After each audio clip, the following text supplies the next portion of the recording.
Hola resilientes, ¿cómo están? Espero que muy bien en este jueves por la tarde. Yo disfrutando de algunos días de vacaciones, lesionado, producto de mi trabajo, tengo aquí una lesión en el hombro posterior izquierdo, en la parte del manguito rotador, pero bueno, ya pasará.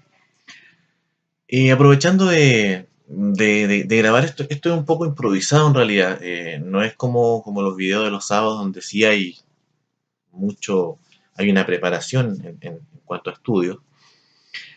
Acá me he propuesto responder una pregunta que, bueno, lo han respondido mucho, pero como me atañe a mí principalmente porque me gusta mucho esta rama del conocimiento, quería responder de que la pregunta de si está obsoleta la filosofía.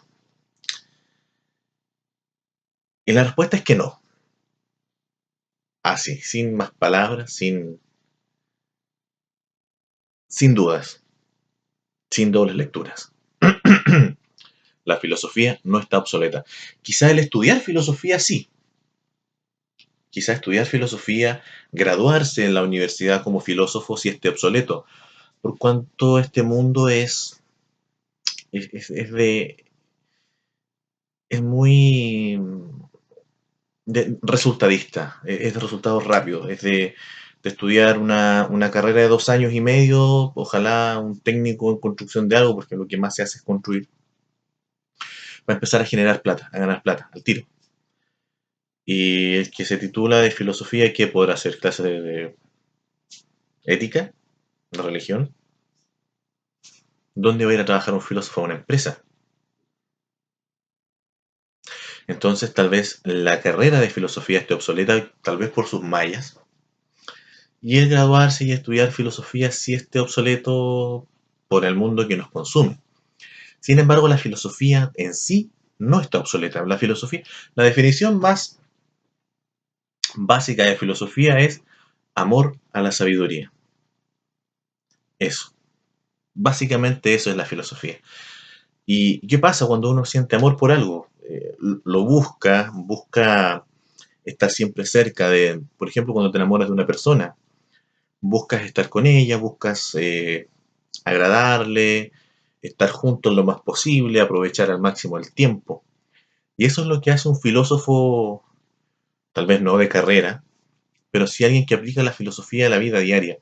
Alguien que, como en mi caso, ama el conocimiento, ama la sabiduría, le obsesiona saber cosas. Anda todo el día pensando en tonteras a ver qué puede aprender y qué puede transmitir.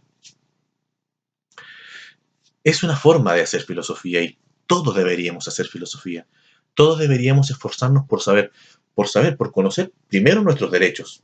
Tendríamos que sabernos el Código Civil o el Código Penal.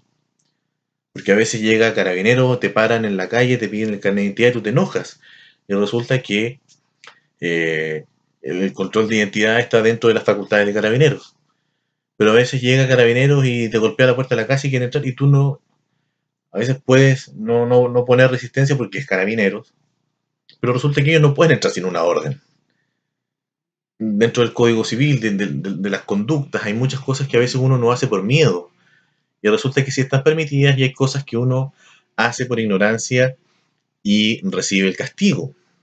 Porque ley escrita se da por sabida, eso es universal. Entonces nosotros deberíamos empezar por conocer nuestros derechos y nuestros deberes como ciudadanos. Tendríamos que conocer el Código Penal y el Código Civil, mínimo.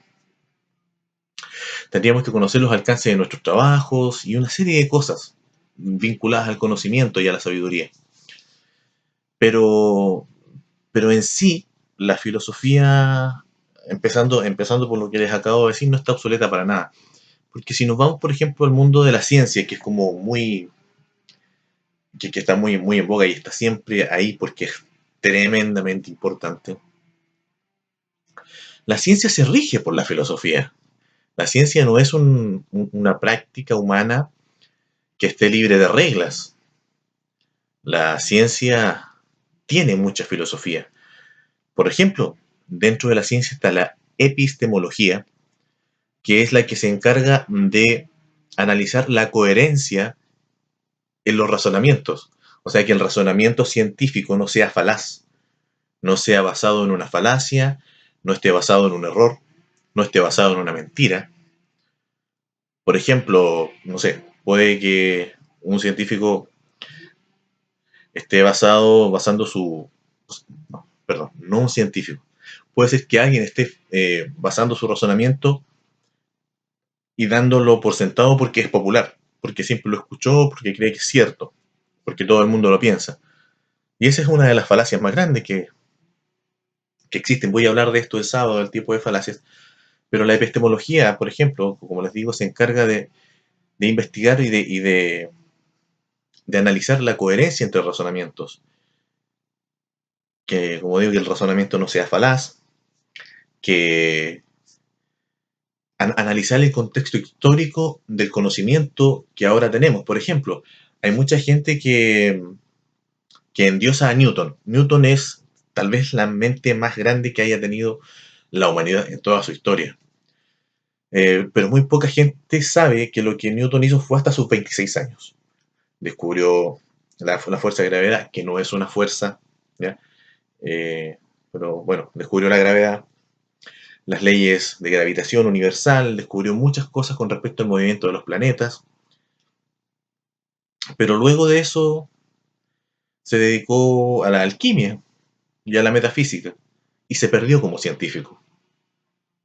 Tenemos que analizar el contexto histórico en que los conocimientos son adquiridos y son transmitidos. Por ejemplo, durante la Edad Media, Galileo tuvo que abdicar. Él descubrió que la Tierra se mueve, gira y se mueve alrededor del Sol y viajamos a través del cosmos. Sin embargo, por la presión de la Iglesia, tuvo que abdicar de su pensamiento para poder salvar la vida, y eso le costó estar preso en su casa hasta el día que murió.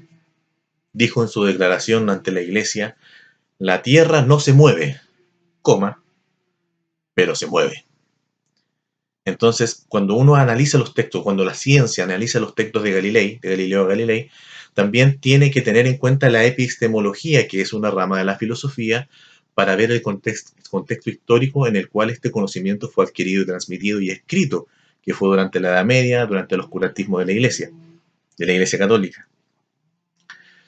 Para eso sirve la epistemología también. Por ejemplo, ahora, estos grupos animalistas que han logrado que en muchos laboratorios, ya en casi la mayoría, afortunadamente, ya no se experimente con animales. También eso se rige por la epistemología, porque la epistemología dice también si, como por ejemplo el experimento en animales, es o no necesario para saber las implicaciones que tal o cual tratamiento tendría sobre el ser humano. Tenemos por otro lado la filosofía de la ciencia. La filosofía de la ciencia se encarga de distinguir entre ciencia, religión y pseudociencias. La, es muy parecido a la epistemología, pero esto se refiere específicamente a la ciencia. Específicamente a la ciencia. La epistemología tiene otras aplicaciones. Entonces, el cisma que hay entre ciencia y religión, afortunadamente desde el siglo XVII, cisma, para los que no saben, es cuando una misma estructura tiene dos cabezas. Por ejemplo, los cismas que han existido en la Iglesia Católica. Hoy mismo tenemos la Iglesia Católica, que tiene como el Papa oficial al cura Bergoglio, y tiene al otro pedazo de animal que es Ratzinger, ambos vivos, ambos papas, dos cabezas en una sola institución. ¿Ya? Porque lo que hizo Ratzinger no se puede hacer, estoy haciendo un pequeño paréntesis. Cuando un cura es ungido papa, se supone que la orden viene de Dios y a eso no puede renunciar. Él abdicó, renunció, está recluido en su casa, pero está vivo, sigue siendo papa benemérito. Entonces, hay un cisma, hay dos cabezas en la misma institución. Y esto, yo soy muy bueno para irme a hablar de otras cosas, pero el cisma entre ciencia y religión, que se viene desde el siglo XVII, también está estudiado por la filosofía de la ciencia. Y, y la filosofía de la ciencia, claro, se encarga de separarse.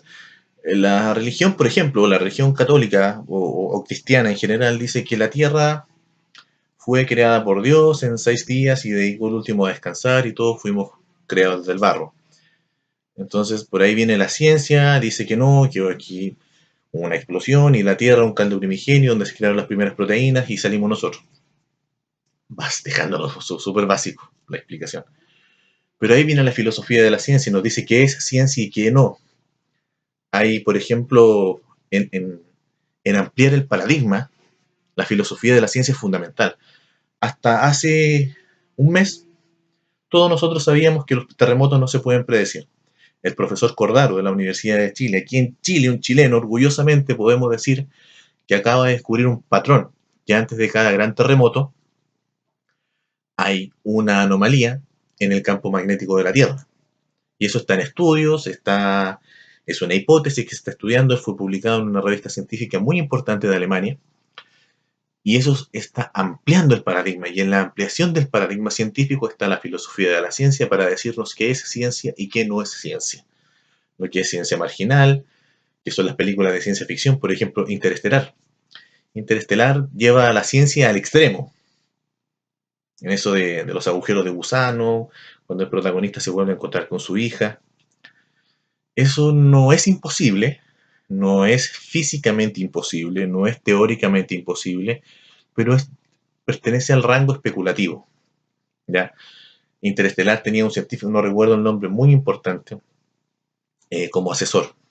Así que por ahí Christopher Nolan se asesoró muy bien y la película no tiene vacíos científicos, pero sí tiene mucha especulación. Lo mismo que pasa con Yo Robot, donde están las 3 leyes de la inteligencia artificial, las 3 leyes de la robótica que escribió Isaac Asimov. Y todo eso está dentro de la filosofía de la ciencia, separando lo que es ciencia, lo que es ciencia marginal, lo que es ciencia basura, que es cuando la iglesia o la política o la plata se inmiscuyen en la ciencia y tergiversan o falsean datos, hacen que los científicos falseen datos, para decir que el azúcar es buena o que la comida chatarra es lo mejor que tú puedes comer. Hay estudios de esos, eso es ciencia basura, y también todo eso se analiza a través de la filosofía de la ciencia.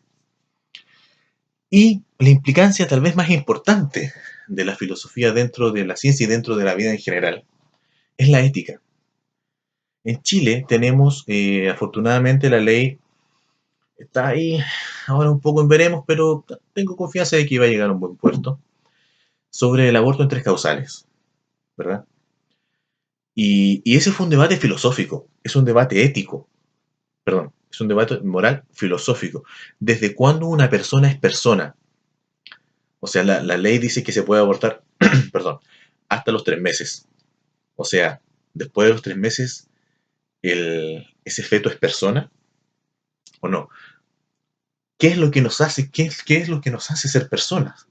¿Nuestra capacidad intelectual? ¿Nuestras capacidades físicas? ¿La posibilidad de hablar, de crear un lenguaje? ¿Qué es lo que nos hace humanos? ¿Por qué somos humanos? ¿Qué es una persona? Todo eso está dentro de la rama y de estudios de la filosofía. Cuando se redacta una ley tan importante como la ley de abortos 3 causales, es un debate filosófico tremendo.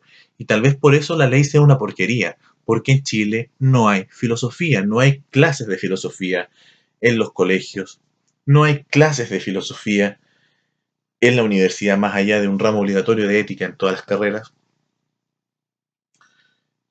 Y no hay filosofía de vida. Los políticos son tremendamente ignorantes. Pueden ser todos profesionales, tal vez. Por ahí la Jacqueline Barcelberg es psiquiatra, tenemos un montón de abogados, pero son gallos que llevan 30 años que nunca ejercieron su profesión. Y están consumidos por la plata, por la avaricia, que han relegado el conocimiento. Total, el conocimiento no te hace ganar plata. Y ese es el problema. Los políticos chilenos son tremendamente ignorantes. Yo no he conocido un político, excepto don Juan Gabriel Valdés, que ya está muerto. Perdón, Gabriel Valdés. Juan Gabriel Valdés, el hijo, que un tarado. Gabriel Valdés yo creo que fue el último político decente e inteligente que tuvo Chile y era un DC, un demócrata cristiano. El resto es una porquería que pulula y que nos come los impuestos y que nos come la vida. Y por eso tal vez la ley tiene tantos vacíos? Porque no hay filosofía, no hay un conocimiento filosófico al redactar la ley. Yo me alegro profundamente de que este gobierno haya incluido dentro de este mismo tema la objeción de conciencia, no a las instituciones no tienen conciencia, sí las personas. La objeción de conciencia como la clínica de la Universidad Católica no me parece, no creo que sea correcto, por cuanto, como digo, las instituciones no tienen conciencia, pero sí las personas. Si para un médico es problema porque él en su religión, en su vida, su ética, le dice que él no puede interrumpir un embarazo, me parece perfecto que él se niegue y que haya otro médico dentro de la misma recinto asistencial que lo practique. La objeción de conciencia también se utilizó como argumento cuando se pidió la no obligatoriedad del servicio militar. Jóvenes que eran familiares tal vez de víctimas de la dictadura o que no concordaban con los valores de las Fuerzas Armadas, presentaron como argumento la objeción de conciencia para no presentarse al servicio militar y me parece perfecto. También me parece perfecto que un médico, porque los médicos antes de ser profesionales son personas. Si a él le complica practicar un aborto, que no lo haga y que lo haga el colega que sí cree eh, que el abortar el feto dentro de las tres causales es lo mejor. Así es que la filosofía no está obsoleta, nosotros tenemos que seguir aprendiendo, y como decía al inicio del video, que ya se hizo bastante largo, pensé que iba a ser más corto, tenemos que saber nuestros derechos, si estamos en el trabajo, tenemos que saberlo el código laboral. Tenemos que saber que después de 5 años tenemos de derecho a un día más de vacaciones, son 16 días, que, que si nos echan tienen que ser por causales muy claras, pues si no nos tienen que pagar de todo. Conocer las figuras legales que están dentro de un finiquito, las razones y cómo tenemos que cumplir el tema de horario, subordinación, de hacerle caso al jefe, de tratar de que haya un clima de respeto. Tenemos que sabernos el código civil para poder andar por la calle, la ley de tránsito para manejar. Y son muchas de las cosas a las que nosotros tendríamos que saber y no sabemos. Y por eso tal vez los políticos hacen lo que quieren con nosotros. Porque nos tienen viendo reality, nos tienen viendo telenovelas. Y nadie pesca un libro, nadie pesca el código civil, que a veces lo regalan en la calle, vale 1000 pesos, para poder saberse las leyes que rigen el país y que rigen tu vida. Así que el llamado es a saber, a aplicar la filosofía. Tal vez no estudiarla porque no es una carrera que te vaya a generar plata, pero si lo quieres hacer, dale. Y a conocer el ambiente que nos rodea, las leyes que nos rigen y ser mejor persona. Siempre, siempre. No, no todas las personas son iguales. El que sabe es mucho, mucho, mucho, muy superior al ignorante. Como decía una frase, el hombre que no lee no tiene ninguna ventaja sobre el que no sabe leer. Muchas gracias por ver este video, un poco largo. Nos vemos el sábado con las falacias argumentativas. Gracias.